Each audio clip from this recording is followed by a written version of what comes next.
Hi guys, welcome to சென்ட் டைம்ஸ் Babu family. இன்றைக்கி நம்ம எங்கே போயிட்டுருக்கோம் அப்படின்னு பார்த்தீங்கன்னா, மனசு ரொம்ப வலிக்குதுங்க, ரொம்ப கஷ்டமாக இருக்குது. ஸோ அதனால் நம்ம கண்டிப்பாக ஒரு ரைடு எடுத்தே ஆகணும்னு சொல்லிட்டு நம்ம இப்போ ஏலகிரிக்கு தான். நம்ம எப்போ வந்து சேடாக இருந்தாலும் சரி, சந்தோஷமாக இருந்தாலும் சரி, போகிற ஒரே இடம் பார்த்திங்கன்னா ஹில் ஸ்டேஷனா.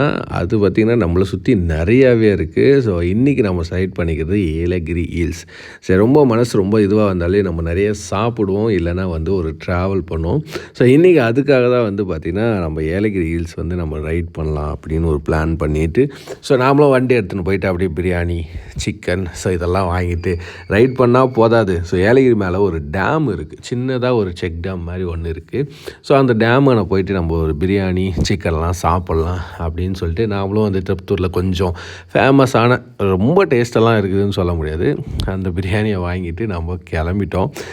கிளம்பி போகிற வழியில் பார்த்திங்கன்னா நம்ம போகிற நேரம் சொல்லவே முடியாது. நம்ம மனசுக்கு தகுந்த மாதிரி ஒரு ஆறுதலாக வந்து ஃபாகெல்லாம் வேறு க்ரியேட் ஆயிருந்துச்சு. ரொம்ப வெயிலே கிடையாது சுத்தமாக நம்ம போகிற நேரம். ஏன்னா இந்த 2-3 நாளாக வந்து பார்த்திங்கன்னா அதிகமாக வந்து வெயிலே கிடையாது, வெயிலே வர்றதில்ல, ஃபுல்லாக பனிமூட்டமாகவே இருந்தது. ஸோ நம்ம போகும்போது நல்ல ஒரு சில்னஸ். ஊட்டியில் எப்படி இருக்கும், நார்மல் டேஸில் வந்து ஊட்டியில் எப்படி இருக்குமோ அந்த அளவுக்கு ஒரு சில்னஸோடு இருந்தது. நல்லா அதை வந்து ஃபீல் பண்ணுறதுக்கு ரொம்ப நல்லா இருந்தது. இதே மாதிரி எப்போவுமே இருந்துச்சுன்னா அவ்வளோதான், வேறு லெவலில் இருக்கு இல்லையா. ஸோ இப்போ ஏலகிரி ரைடு வந்து நீங்கள் போகணும், ஏலகிரி ட்ராவல் பண்ணணும் அப்படின்னு நினைக்கிறவங்க வந்து பார்த்திங்கன்னா இந்த டைமை வந்து நீங்கள் செலக்ட் பண்ணிங்க அப்படின்னா நல்ல ஒரு சில்னஸ், நல்ல ஒரு ஊட்டி ஃபீல் வந்து கண்டிப்பாக உங்களுக்கு வந்து ஃபீல் ஆகும். அதுக்கு வந்து நாங்கள் கேரண்டி அப்படின்னு கூட சொல்லலாம். ஸோ அந்த அளவுக்கு வந்து ஒரு சில்னஸ் வந்து இப்போ இருக்குது. என்ன தான் வந்து வெளிச்சமாக இருந்தாலும் லைக் வந்து என்ன சொல்ல, ஒரு சில்னஸ் இருக்குல்ல. இப்போ வந்து நம்ம வீட்டிலே வந்து ஏசி வச்சுருப்போம், 20-21, ஸோ 20-21 ஏசியில் வச்சா எந்த ஒரு சில்னஸ் இருக்குமோ அந்த அளவுக்கு வந்து ஒரு சில்னஸ் வந்து இப்போ ஹில் ஸ்டேஷனில் இருக்குது. அது வந்து பார்த்திங்கன்னா இன்றைக்கெல்லாம் நல்ல மழை வேறு பெஞ்சிருக்கு. இன்னும் சில்னஸ் வந்து வேறு லெவலில் இருக்கும். கண்டிப்பாக இந்த டைம் ட்ரை பண்ணி பாருங்கள். ஸோ இது நாங்கள் எதிர்பார்க்கவே இல்லை. நம்ம எப்போவுமே ஒரு விஷயம் பண்ணும்போது எதிர்பார்க்காம பண்ணுறது தான் வந்து பார்த்திங்கன்னா ஒரு சின்ன ஒரு வைப் வந்து க்ரியேட் ஆகும். அந்த மாதிரி தான் இந்த ட்ரிப்பு. ஸோ சடனாக இப்படி ஒரு ஃபீல் வெரி பேட்லி அப்படின்னும்போது சரி என்ன பண்ணலாம் அப்படின்னு ஹீல்ஸ் ட்ரை பண்ணும்போது இது அன்ஃபார்ச்சுனேட்டாக நடந்த ஒரு விஷயம். நாங்கள் சில நேரத்தில் வந்து இது தடவியெல்லாம் போவோம், ஸோ ஃபாக் இருக்கணும், நல்ல சில்னஸ் இருக்கணும் அப்படிலாம் போவோம். பார்த்தா வெயில் வண்டியை பொழக்கும். அப்புறம் ஒரு சரி ஓகே வந்துட்டோம், சுற்றி பார்த்துட்டோன்னு வருவோம். பட் இந்த தடவை அன்ஃபார்ச்சுனேட்டாக வந்தது வேறு லெவலில் இருந்தது. நல்ல ஒரு சில்னஸோடு நம்ம ட்ரை பண்ணிகிட்ருக்கோம். மனசுக்கும் கொஞ்சம் சின்னதாக ஒரு ஆறுதலாகவும் இருந்தது. ஸோ இந்த பிரியாணி வந்து நம்ம அதுக்குள்ளே ஒரு விஷயம் என்னடா இது பிரியாணி வேறு வாங்கிட்டு வந்திருக்கோம், இந்த குளிரில் சில்லுன்னு வேறு ஆயிடுச்சுன்னா சாப்பிடும்போது ரொம்ப இதுவாக இருக்குமே அப்படின்னு சொல்லிட்டு ஃபீல் பண்ணியிருந்தேன். பட் வந்து நம்ம டிக்கி ஸ்கூட்டியோட டிக்கியில் வச்சுருக்கனால அதில் வந்து சில்லுன்னே ஆகாது, எப்படி இன்ஜின் சூடாகும், அதனாலே ஹீட்டாக இருந்துச்சு. ஏன்னா நாங்கள் எடுத்து பார்க்கும்போது சூடாகவே இருந்துச்சு. அப்புறமா என்னடா இது 21 கிலோமீட்டருக்கு மேலே நம்ம ரைடு பண்ணியிருக்கோம், இன்னமும் பிரியாணி வந்து சில்லுனே சூடாகவே இருக்கே அப்படின்னு பார்த்தா அப்போ தான் யோசித்தோம், ஓகே டிக்கியில் வந்து வச்சதுனால அந்த சூடு அப்படியே இருந்திருக்கு அப்படின்னு சொல்லிட்டு. ஸோ நம்ம வந்து கொஞ்சம் நஞ்சு இல்லைங்க, கீழேருந்து மேலே வரையும் போகிறோம், ஒரே கிளைமேட் சேம் 21 டிகிரி செல்சியஸில் தான் இருந்தது. இந்த ரைடில் நீங்கள் பண்ணும்போது கண்டிப்பாக உங்களால் கார்லலாம் கூட ஓப்பனில் வச்சு ஓட்ட முடியாது, ஏன்னா காற்று நிறையா அடிக்குன்றதால வேறு லெவலில் இருக்கும். ஸோ நீங்கள் வந்து பைக் ரைடோ கார் ரைடோ பண்ணிங்கன்னா இந்த சுச்சுவேஷனுக்கு செம்ம எக்ஸைட்டிங்காக இருக்கும். ஏன்னா நிறைய பேர் கேட்குறாங்க, ப்ரோ ஏலகிரிக்கெல்லாம் எந்த டைமில் வந்தால் நல்லாயிருக்கும், ஏலகிரியில் வந்து எந்த மாதிரி சீசனில் வந்தால் இந்த சில்னஸ் கிடைக்கும், ஊட்டி மாதிரி ஃபீல் வரும். ஏன்னா ஏழைகளின் ஊட்டி, ஏழைகளின் இளவரசன், இந்த மாதிரி விஷயம்லாம் நிறைய சொல்லுவாங்க ஏலகிரியை பற்றி. ஸோ அந்த மாதிரி ஒரு ஃபீல் பண்ணணுன்னா எந்த மாதிரி சீசனில் வரணும்னு கேட்பாங்க. கரெக்டான சீசன் இந்த சீசன் தான். ஸோ இப்போ நீங்கள் வந்து ஏலகிரி பிளான் பண்ணுறீங்க, what ever like weekend R week days, எந்த டேஸில் வந்தாலும் இங்கே கூட்டத்துக்கு பஞ்சுமே இல்லை. ஏன்னா இது வந்து சீசன் டைம்னு நினைக்கிறேன். ஸோ எனக்கு எது சீசன் எது சீசன்லன்னு கூட தெரியல ஏலகிரியில். ஏன்னா நம்ம வாரத்துக்கு 3 டைம் வேறு அங்கேயே போயிட்டு வந்துட்டுருக்கோம். அதனால் இப்போ வந்து பார்த்திங்கன்னா நல்ல ஒரு கிளைமேட், நல்ல ஒரு சினாரியோ, பார்க்குறதுக்கு நல்லா ஒரு ஃபீல் பண்ணலாம். ஸோ அந்த மாதிரி ஒரு நீங்கள் இந்த டைம் வந்து நீங்கள் கண்டிப்பாக வந்து செலக்ட் பண்ணலாம், நீங்கள் வரலாம். அதுவும் இல்லாமல் பார்த்திங்கன்னா அந்த தைலந்தோப்பு உள்ளே நீங்கள் வந்து ட்ராவல் பண்ணும்போது அமேசிங், அந்த ஃபாக் வந்து உங்களால் ஃபீல் பண்ண முடியும். சுற்றிலும் ஃபாகாக இருக்கும்.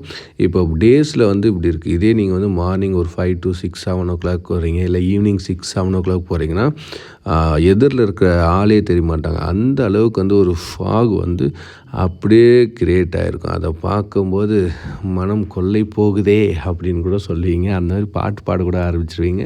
அதுவும் இந்த இடத்துல ஃபோட்டோ எடுக்காத ஆளே இருக்க மாட்டாங்க. வந்தாங்க அப்படின்னா இங்கே ஃபோட்டோ எடுக்கிறது, இந்த வீடியோ ரீல்ஸ் எடுக்கிறது எல்லாமே பண்ணுற இந்த தைலம் தோப்பலாம். ஏன்னா அவ்வளோ ஃபாக் கிரியேட்டாக இருக்கும். கிரியேட் ஆகிறது மட்டும் இல்லாமல் இந்த இடம் மட்டும் பளிச்சுன்னு இருக்கும். பிகாஸ் வந்து பார்த்திங்கன்னா மரங்கள் வந்து அவ்வளோவும் அடிச்சிக்காது. அதோடைய வெளிச்சம், சூரியனுடைய வெளிச்சம் வந்து நல்லா ஓப்பனாக தெரினா இந்த இடத்துல ஃபுட்டேஜ் எல்லாம் பயங்கரமாக இருக்கும். எடுக்கும்போது ப்ரீ வெட்டிங் ஷூட்டாக இருக்கட்டும், இல்லை ஃப்ரெண்ட்ஸு கூட ரீல்ஸ் செய்கிறதா இருக்கட்டும், கப்புள் ஃபோட்டோ ஷூட், இதெல்லாம் வந்து பார்த்திங்கன்னா இந்த இடத்துல தான் நிறையவே பண்ணுவாங்க. ஸோ அப்படியே நம்ம அதெல்லாம் ஃபீல் பண்ணிவிட்டு மேலே ஆல்மோஸ்ட் என்ட்ரன்ஸ் வந்துட்டோம். எப்போவுமே இங்கே என்ட்ரன்ஸ் வந்தால் போலீஸ் இருப்பாங்களோ அப்படின்ற ஒரு பயம் எப்போவுமே இருக்கும். ஏன்னா பிடிச்சா கண்டிப்பாக பெனால்ட்டி, ஹெல்மெட் இல்லைன்னுவாங்க. இல்லைனா ஹெல்மெட் எடுத்துன்னு வந்திருப்போம், இல்லை ஆர்சி இது இருக்காது, இன்சூரன்ஸ் இருக்காது. ஸோ ஏதாவது ஒன்று தான் வந்து மறந்து விட்ருவோம் எப்போவுமே ரைட் பண்ணும்போது. ஏன்னா பக்கத்தில் தானே இருக்கோம் அப்படின்ட்டு வந்துடுவோம். ஏன்னா இது பிளான் பண்ணி வர ரைடு கிடையாது, பிளான் பண்ணி போகிற ட்ரிப்பு கிடையாது. சடனாக ஓகே தோணுச்சா அப்படியே ஹில்ஸுக்கு வந்துடுறது, அந்த மாதிரி வந்த இது தான். ஸோ கண்டிப்பாக ஒரு டைமும் யோசிப்போம், ஐயோ போலீஸ் இருக்காங்க. வரும்போதே அதே ஃபீலாக இருக்கும், போகும்போதும் அதே ஃபீலாக இருக்கும். ஸோ நம்ம அங்கே இந்த தடவை ஏதோ நல்ல நேரம் இல்லை. ஸோ நம்ம அதை அப்படியே கிராஸ் பண்ணி போட் ஹவுஸு, பார்க்கு இதெல்லாம் கிராஸ் பண்ணி இன்னும் உள்ளே போகணும். ஸோ உள்ளே மீன்ஸ் எப்படின்னா நீங்கள் போட் ஹவுஸ் எல்லாம் தாண்டி அதுக்கடுத்து வந்து பார்த்திங்கன்னா Don Bosco college and schools இருக்கும் இல்லைங்களா, அந்த வழி வரி நீங்கள் வரணும். ஏன்னா அந்த டேம் வந்து கொஞ்சம் உள்ளே தான் இருக்குது, கொஞ்சம் இல்லை, என்னை பொறுத்தவரையும் இது ரொம்ப வெளியவே இருக்குது. ஸோ நீங்கள் அந்த ரோடவே வந்தீங்கன்னா ஒரு ஸ்கூல் இருக்கும் இல்லையா, டான் பாஸ்கோ ஸ்கூல். ஸோ அந்த வழியாகவே நீங்கள் வந்து லெஃப்ட் எடுத்து, ரைட்டில் போகக்கூடாது, லெஃப்ட் எடுத்து போகணும். ஸோ லெஃப்ட் எடுத்து போனீங்கன்னா அகெயின் வந்து ஒரு ரைட் எடுக்கணும். ஏன்னா லொக்கேஷன் நிறையா பேர் கேட்குறீங்க. நான் லொக்கேஷன் கூட உங்களுக்கு நான் வந்து பின் பண்ணி வைக்கிறேன் கமெண்ட் செக்ஷனில் யாராவது கேட்டிங்கன்னா. ஸோ அந்த ரைட் எடுத்து வந்தீங்கன்னா பக்கத்துலேயே வந்து பார்த்திங்கன்னா ஒரு கோயில் இருக்கும், ப்ளஸ் பக்கத்துலேயே நீங்கள் எதிர்பார்த்த ஒரு டேம் இருக்கும். ஸோ இந்த இடத்துல தான் வந்து சின்னதாக ஒரு பார்க் ரெடி பண்ணியிருக்காங்க, அது மெயின்டெனன்ஸ் பண்ணல. ஸோ அதனால் நம்ம இங்கே வந்து என்ன தான் மெயின்டைன் பண்ணாலும் நம்மளுக்கு இது தண்ணி இருந்தாவே பிடிக்கும் தானே. அதான் நாங்கள் போன நேரத்தில் வேறு நிறைய பேர் வந்திருந்தாங்க பார்க்கறதுக்கு, ஃபோட்டோ எடுக்கிறதுக்குன்னு. ஸோ நம்ம வண்டி ஓரமாக நிறுத்திட்டு நம்ம வாங்கிட்டு வந்துக்கிற திங்ஸ் எல்லாம் அதுவும் இல்லாமல் வாழைப்பழம், வீட்டிலேயே பழுத்த வாழைப்பழம் வேறு. ஸோ அதெல்லாம் வந்து நம்ம எடுத்து வச்சுட்டு சரி உட்காந்து சாப்பிட்லாம் அப்படின்னு சொல்லிட்டு பிளான் பண்ணியிருந்தோம். ஸோ எல்லாத்தையும் எடுத்து வைக்கிறதுக்குள்ளே இங்கே வந்து பார்த்திங்கன்னா தண்ணி நிறையா வந்துருந்துச்சு. ஸோ அதை கொஞ்சம் போய் பார்க்கலான்னு லாஸ்ட் டைம் வந்தப்போ கொஞ்சம் நிறைய வந்துருந்துச்சு. இப்போ மழை இல்லாதனால மேபி இருக்கலாம், தண்ணி வந்துச்சு. ஸோ நம்ம உடனே அதெல்லாம் எடுத்துன்னு வந்து சன்ட்டில் வச்சு மீனுக்கும் கொஞ்சம் அப்படியே இறைகளை அப்படி சாப்பாடு, வாழைப்பழம் அதெல்லாம் கொஞ்சம் புட்டு அப்படியே போட்டுன்னு ஸோ எடுத்துன்னு வந்து சாப்பிட்டு கொஞ்ச நேரம் அப்படியே படுத்து ரிலாக்ஸ் பண்ணிவிட்டு திருப்பும் ஒரு ரைடு ஹில்ஸில் எங்கெல்லாம் சந்து முட்டு இருக்கோ எல்லாத்தையும் போய் நாங்கள் சுற்றி பார்த்துட்டு அதுக்கப்புறம் தான் நமக்கு கிளம்பணும். ஸோ சாப்பிட்டுட்டும் வயிறு ரொம்பிருச்சு, மனசும் நிறைஞ்சிருச்சு, கொஞ்சம் ஃபீல் பெட்டர் அப்படின்னு தெரிஞ்ச அடுத்த செகண்டே நம்ம வந்து இங்கேருந்து கிளம்பிடுவோம். ஸோ நீங்களும் இந்த மாதிரி ஒரு என்ஜாய் பண்ணியிருக்கீங்க அப்படின்னா கமெண்ட்ஸில் ஷேர் பண்ணுங்கள். இந்த வீடியோ பிடிச்சிருந்தா மறக்காம லைக் அண்ட் சப்ஸ்கிரைப் பண்ணிட்டு உங்களுக்கு கருத்துக்களை கமெண்ட் பாக்ஸில் ஷேர் பண்ணுங்கள். அண்ட் அதே மாதிரி ஏலகிரி ஹில்ஸில் உங்களுக்கு ரொம்ப பிடிச்ச இடத்த வந்து ஷேர் பண்ணுங்கள். இந்த டேமுக்கு நீங்கள் போகிறதா இருந்தால் கமெண்ட்ஸில் சொல்லுங்கள், நான் உங்களுக்கு லொக்கேஷன் ஷேர் பண்ணுறேன். அண்ட் இதே மாதிரி அடுத்த ஃபுட் அண்ட் ட்ராவல் வீடியோவில் உங்களை வந்து சந்திக்கிறேன். அதுவரையும் உங்களிடம் இந்த விடைபெறுவது சின் டைப்ஸ் பாபு. And thank you once again. Thank you.